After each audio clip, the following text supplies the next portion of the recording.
ಇವತ್ತು ಕೆಆರ್ ನಗರ ಪಟ್ಟಣದಲ್ಲಿ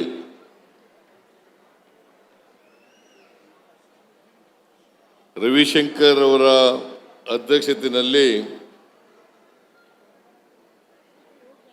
ಅನೇಕ ಅಭಿವೃದ್ಧಿ ಕಾರ್ಯಕ್ರಮಗಳ ಉದ್ಘಾಟನೆ ಮತ್ತು ಶಂಕುಸ್ಥಾಪನೆ ನಡೀತಾ ಇದೆ. ಈ ಕಾರ್ಯಕ್ರಮದಲ್ಲಿ ಮುಖ್ಯ ಅತಿಥಿಗಳಾಗಿ ಭಾಗವಹಿಸಿರ್ತಕ್ಕಂಥ ಮೈಸೂರು ಜಿಲ್ಲಾ ಉಸ್ತುವಾರಿ ಸಚಿವರು ಆದಂಥ ಡಾಕ್ಟರ್ ಎಸ್.ಸಿ. ಮಹದೇವಪ್ಪ ಅವರ,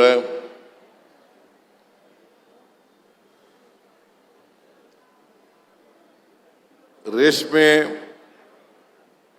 ಮತ್ತು ಪಶುಸಂಗೋಪನೆ ಸಚಿವರಾದಂಥ ಕೆ. ವೆಂಕಟೇಶ್ ಅವರ,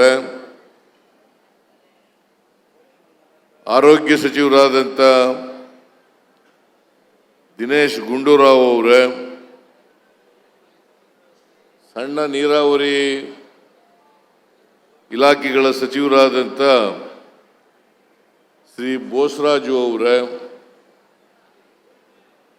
ಈ ಸಮಾರಂಭದ ಅಧ್ಯಕ್ಷತೆ ವಹಿಸಿರ್ತಕ್ಕಂಥ ಶ್ರೀ ರವಿಶಂಕರ್ ಅವರ, ಶಾಸಕರಾದಂಥ ಹುಟ್ಟೋದ್ರವರೆಲ್ಲ ಯಾರ್ಯಾರು ಯಾಕೆ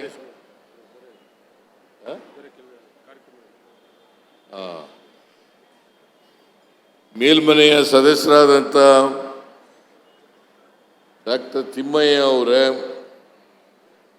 ನಾನು ಬೈರ್ತಿ ಸುರೇಶನ್ನೇ ಮರೆತುಬಿಟ್ಟಿದ್ದೆ. ನಗರಾಭಿವೃದ್ಧಿ ಸಚಿವರಾದಂಥ ಬೈರ್ತಿ ಸುರೇಶ್ ಅವರೇ, ವೇದಿಕೆ ಮೇಲಿರ್ತಕ್ಕಂಥ ಎಲ್ಲ ಆಹ್ವಾನಿತ ಗಣ್ಯರೇ, ಕೆಆರ್ ನಗರ ಪುರಸಭೆ ಅಧ್ಯಕ್ಷರಾದಂಥ ಶಿವಕುಮಾರ್ ಅವರ,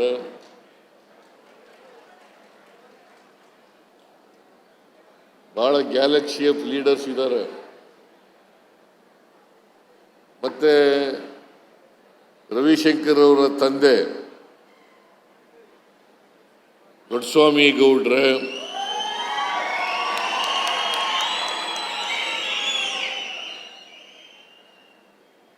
ಇಲ್ಲಿ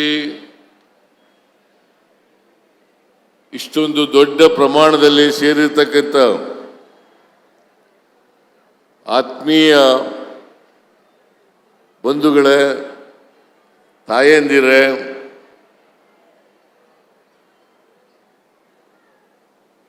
ಮಾಧ್ಯಮದ ಗೆಳೆಯರೇ, ಆ ಹೆಣ್ಮಕ್ಳು ಎಲ್ಲ ಕೂತ್ಕೋಬೇಕು. ಕೂತ್ಕೊಳ್ರಿ, ಹೆಣ್ಮಕ್ಳೆಲ್ಲ ಕೂತ್ಕೋಬೇಕು.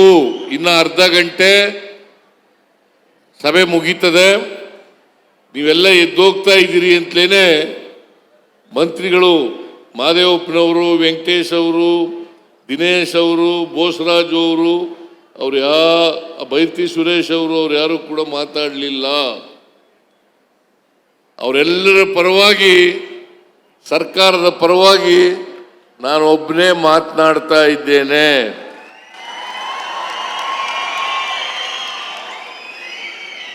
ಅದರಿಂದ ದಯವಿಟ್ಟು ತಾವೆಲ್ಲರೂ ಕೂಡ ಸಹಕರಿಸಬೇಕು ಅಂತೇಳಿ ನಿಮ್ಮಲ್ಲಿ ಮನವಿಯನ್ನು ಮಾಡಲಿಕ್ಕೆ ಬಯಸ್ತಾ ಇದ್ದೇನೆ. ಕೆಆರ್ ನಗರ ವಿಧಾನಸಭಾ ಕ್ಷೇತ್ರ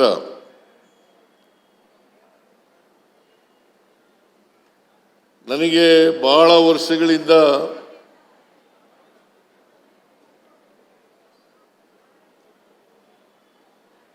ಆತ್ಮೀಯವಾಗಿರ್ತಕ್ಕಂಥ ಒಂದು ಕ್ಷೇತ್ರ. ನಾನು ಯಾವಾಗ ಬಂದು ನಮ್ಮ ಅಭ್ಯರ್ಥಿಗಳಿಗೆ ಮತ ಕೊಡಬೇಕು ಅಂತ ಕೇಳಿದಾಗ ಕೆಆರ್ ನಗರದ ಜನ ಸ್ಪಂದಿಸಿದ್ದಾರೆ. ಅದಕ್ಕೋಸ್ಕರ KR ನಗರದ ಎಲ್ಲ ಮತದಾರರಿಗೆ ನಾನು ಕೃತಜ್ಞತೆಗಳನ್ನು ಸಲ್ಲಿಸಲಿಕ್ಕೆ ಬಯಸ್ತಾ ಇದ್ದೇನೆ.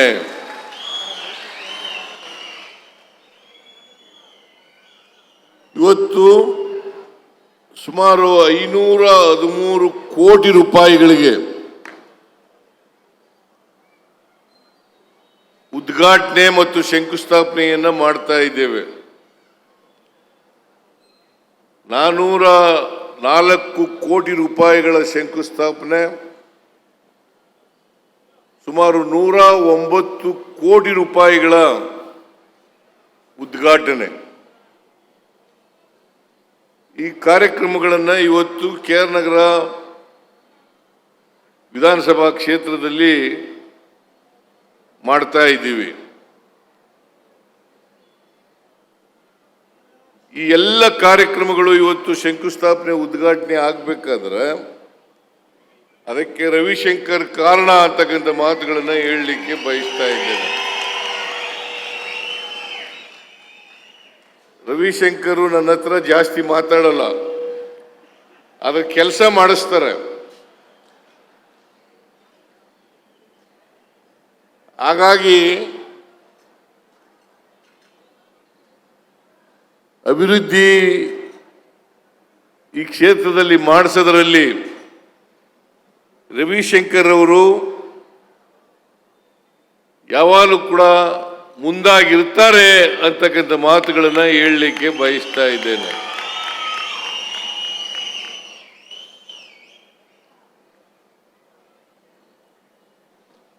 ಬೋಸರಾಜ್ ಅವರು ಸಣ್ಣ ನೀರಾವರಿ ಮಂತ್ರಿಗಳು, ಸುಮಾರು 197 ಕೋಟಿ ರೂಪಾಯಿಗಳಿಗೆ ಶಂಕುಸ್ಥಾಪನೆ ಮತ್ತು ಉದ್ಘಾಟನೆಯನ್ನು ಅವರು ಒಂದೇ ಇಲಾಖೆಯಲ್ಲಿ ಮಾಡಿದ್ದಾರೆ. ಹಾಗೇನೆ ದಿನೇಶ್ ಗುಂಡೂರಾವ್ ಅವರು ಕೂಡ ಮಕ್ಕಳು ಮತ್ತು ತಾಯಿ ಆಸ್ಪತ್ರೆ,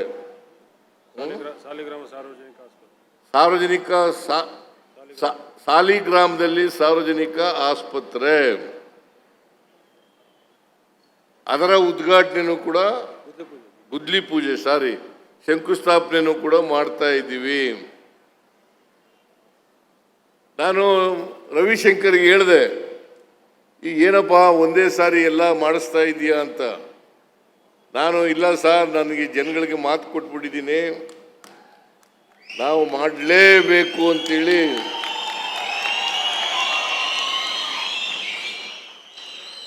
ಅವರು ಹೇಳಿದ್ರು. ನಾನು ಕೂಡ ಪ್ರಜಾಪ್ರಭುತ್ವ ವ್ಯವಸ್ಥೆಯಲ್ಲಿ ನೀವೇ ನಮ್ಮ ಮಾಲೀಕರು,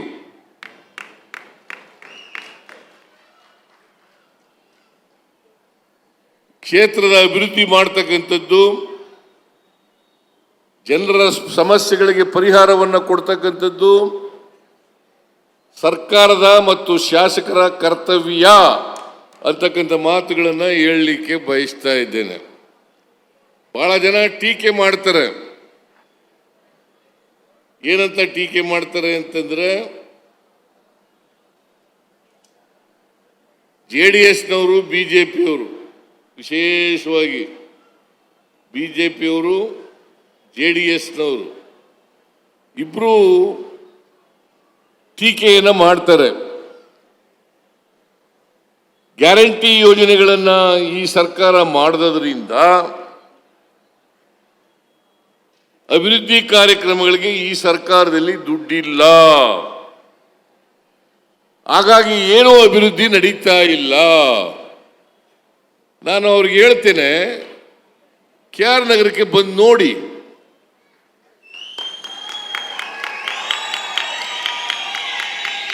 ಇವತ್ತು 513 ಕೋಟಿ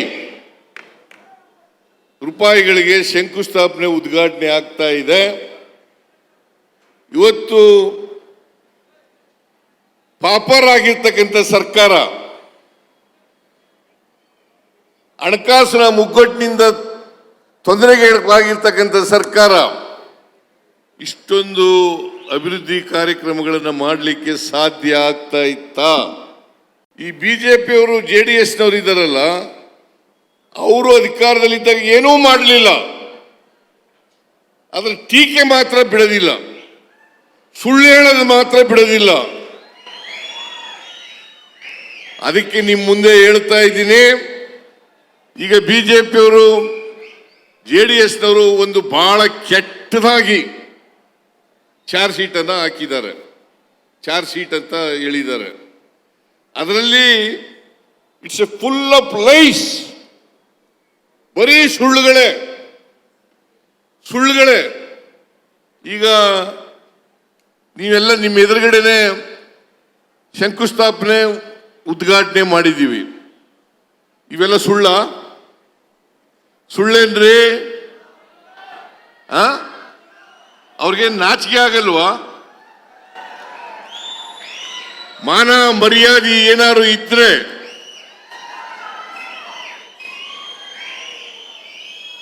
ಸುಳ್ಳು ಹೇಳ್ಬೇಕಾದ್ರೂ ಕೂಡ ಬಹಳ ವರ್ಷ ರಾಜಕೀಯದಲ್ಲಿ ಇರ್ತಾರೆ.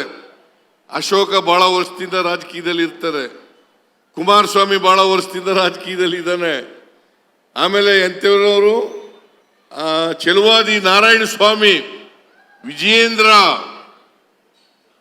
ಇವರೆಲ್ಲರೂ, ಯಡಿಯೂರಪ್ಪ, ಇವರೆಲ್ಲ ಬಹಳ ವರ್ಷಗಳಿಂದ ರಾಜಕೀಯದಲ್ಲಿ ಇದ್ದು ಜನಗಳಿಗೆ ಸುಳ್ಳು ಹೇಳಿದ್ರೆ ಅವ್ರಿಗೆ ಅರ್ಥ ಆಗ್ಬಿಡ್ತದೆ, ಸುಳ್ಳು ಅಂತಕ್ಕಂಥದ್ದು ಅರ್ಥ ಆಗ್ಬಿಡ್ತದೆ. ನೀವು ಅವರು ಹೇಳ್ತಾ ಇರ್ತಕ್ಕಂಥದ್ದು ಸುಳ್ಳು ನಿಜನ ಹೇಳಿ ನೀವೇ? ಸುಳ್ಳಲ್ವಾ? ಸುಳ್ಳಲ್ವಾ? ಸುಳ್ಳಲ್ವಾ? ಈಗ ನಾವು 5 ಗ್ಯಾರಂಟಿ ಯೋಜನೆಗಳನ್ನ ಕಳೆದ ವಿಧಾನಸಭಾ ಚುನಾವಣೆಯಲ್ಲಿ ಕೊಟ್ಟಿದ್ದು. ಶಕ್ತಿ ಯೋಜನೆ, ಗೃಹಲಕ್ಷ್ಮಿ, ಗೃಹ ಜ್ಯೋತಿ, ಅನ್ನಭಾಗ್ಯ, ಯುವ ನಿಧಿ, ಅವೆಲ್ಲ ಜಾರಿಯಾಗಿದ್ದಾವೋ ಇಲ್ಲ? ನಾನು ಇಲ್ಲಿ ಹೆಣ್ಮಕ್ಳೆಲ್ಲ ಕೂತಿದ್ದಾರೆ, ನೀವೆಲ್ಲ ಫ್ರೀಯಾಗಿ KSRTC ಬಸ್ನಲ್ಲಿ ತಿರುಗಾಡ್ತಾ ಇದ್ದೀರೋ ಇಲ್ವಾ?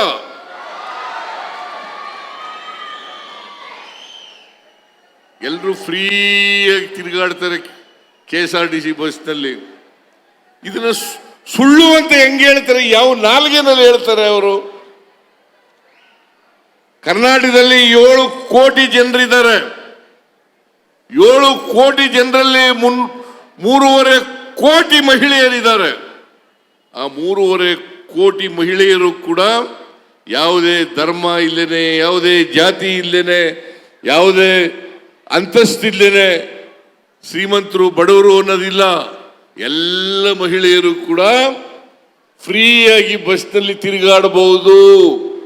ಇದು ಹಿಂದೆ ಯಾವನಾರು ಮಾಡಿದ್ರ? ಬಿಜೆಪಿ ಸರ್ಕಾರ ಮಾಡಿತ್ತಾ? ಮಾಡಿರ್ಲಿಲ್ಲ.